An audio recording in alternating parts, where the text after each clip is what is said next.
Hello student, how are you? We are going to another session of maths. अॼु असां ॿियो जेको आहे सेशन शुरू कंदासीं मैथ जो।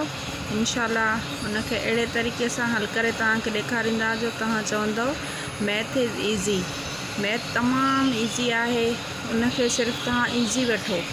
थोरी उन में ट्रिक्स आहिनि, थोरा हिकिड़ा टर्म्स आहिनि जिन खे तव्हां अंडरस्टैंड करे वठंदव त उहा तमामु आसान आहे। ठीकु आहे, अॼु असांजो जेको टॉपिक चूंडियो आहे बोडमास। बोडमास हे छा आहे? शॉर्ट फॉर्म आहे। हे शॉर्ट फॉर्म आहे। हाणे छाजो शॉर्ट फॉर्म आहे? हाणे ॾिसो, बी फॉर ब्रैकेट। हाणे ब्रैकेट कहिड़े आहिनि? ॾिंगियूं आहिनि। सिंधीअ में असां हिनखे चवंदा आहियूं ॾिंगियूं। हाणे नंढी वॾी विची, ठीकु आहे। उनखां ओ फॉर ऑफ। ऑफ माना जो, ॾिंगियुनि जो। हाणे हिते असां छा कंदासीं? जेको ॾिंगियुनि जो हूंदो उनजे बारे में। D for division. डिवीजन माना वंड। M for multiplication. मल्टीप्लिकेशन ज़र्ब। A for addition plus. S for subtractions minus. ठीकु आहे। हाणे हे हुयो इनजो थोरो ख़ुलासो त बोडमास आहे छा। हाणे इन जे तहत असां जेको आहे सो कुझु सॉल्यूशन, कुझु प्रॉब्लम्स खे हल कंदासीं। हाणे एग्ज़ाम्पल था वठूं। सपोज़ एग्ज़ाम्पल ॾेई ऐं तव्हांखे मां सम्झाईंदमि त कहिड़े तरीक़े सां इहे प्रॉब्लम सॉल्व थींदा आहिनि। हाणे एग्ज़ाम्पल आहे, सपोज़ असांजो आहे 2 + 5 × 8 डिवाइडेड बाय 2 एंड -4। ठीकु आहे। हाणे हे असांखे हिकिड़ो एग्ज़ाम्पल मिलियल आहे। हाणे हिन एग्ज़ाम्पल में ॾिसो, प्लस बि आहे, ज़र्ब बि आहे, वंड बि आहे ऐं कट बि आहे। हाणे हे असां जॾहिं त चारई हिन में निशानियूं अची वञनि थियूं, हाणे कहिड़े तरीक़े सां हिन खे हल कंदासीं, पहिरियां कहिड़ी निशानीअ खे छॾाईंदासीं, इन लाइ छा हूंदो आहे? तव्हां हे जेको आहे, हाणे बी ऐं ओ खे तव्हां छॾियो। जॾहिं असां ब्रैकेट वारा प्रॉब्लम ईंदा उनखे असां ॾिसंदासीं। अॼु असां शुरू स्टार्ट था कयूं डिवीजन, मल्टीप्लिकेशन, एडिशन ऐं सब्ट्रैक्शन खां। हाणे तव्हां चेक कयो, हिन में इहे सभु चारई निशानियूं अची वञनि थियूं। कहिड़ियूं? हे जेके चार आहिनि इहे अची वञनि थियूं। हाणे फस्ट असां छा सॉल्व कंदा आहियूं? फस्ट असां ज़र्ब वंड छॾाईंदा आहियूं। ठीकु आहे। हिते हाणे असां साइड सां हिन खे लिखूं था। उनखां पोइ छा हूंदी आहे?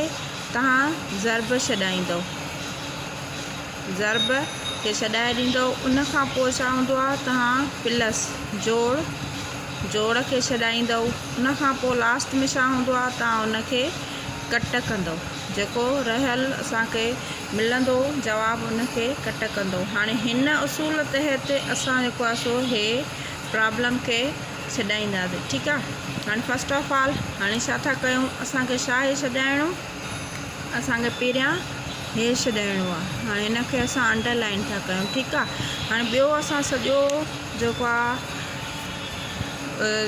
ईअं जो ईअं हिसाबु हेठि लाहे रखंदासीं। 2 + 5 ज़र्बिया ऐं आख़िर में छा? 4 बि असां हिते रखंदासीं। हाणे विच में असांखे छा आहे छॾाइणो? वंड। जेकॾहिं हिते ई तव्हां चाहियो सिंप्लीफाई हिनखे करे सघो, माना हे 8 खे असांखे ॿिनि हिसनि में विरहाइणो आहे। 8 खे घणनि में विरहाइणो आहे? 2 हिसनि में विरहाइणो आहे। पोइ छा कंदा आहियूं? असां हितां रफली कमु था कयूं। हाणे हिननि जो हिन ते 2 जो खोड़ हणंदासीं। 1 ॾूं 2 2 ॾूं 4 3 ॾूं 6 4 ॾूं 8। हाणे घणा दफ़ा हिन ते खोड़ो लॻो? 4 दफ़ा। ठीकु आहे। हिते बि असां करे सघूं पिया। हाणे असांजो हिते जवाबु छा आयो आहे? 4। ठीकु आहे। हाणे इहो थी वियो। पहिरियां असांखे छा हुई? वंड छॾाइणी हुई। हाणे असांखे छा आहे छॾाइणी? ज़र्ब। हाणे पहिरियां हिनखे असां अंडरलाइन था कयूं। हाणे 5 कंहिंसां ज़र्ब थियल आहिनि? 4 सां। पहिरियां असां छा छॾाईंदासीं? ज़र्ब छॾाईंदासीं। पहिरियां असां हे सॼो लाहे रखूं प्लस -4 बि ईअं असां लाहे रखंदासीं। हाणे ज़र्ब कयो हिन खे। 4 1 चौक चौक 2 चौक 8 3 चौक 12 4 चौक 16 5 चौक 20। हाणे 5 चौक 20 थियो। ठीकु आहे। हाणे हे असांजो दर्जो थी वियो। उनखां पोइ असां हे बि छॾायोसीं, हे बि छॾायोसीं। हाणे असांजो छा बचियो आहे? जोड़। हाणे हिते कुझु न आहे त बि छा आहे? हिते जोड़ आहे। जोड़ जी निशानी हूंदी आहे। हाणे हिते असांखे हे बि प्लस जा आहिनि, हे बि प्लस जा आहिनि। हाणे असांखे हिनखे छा आहे करिणो, पाण में जोड़ करिणो आहे। 2 × 20 घणो थियो, 22। 22 - 4, छो त इहो असांजो हलंदो थो अचे। ठीकु आहे। हाणे लास्ट वारो बचियो आहे त 22 मां तव्हां 4 कट कंदो। 22 मां 4 कट कंदासीं, असांजा घणा बचा, 18।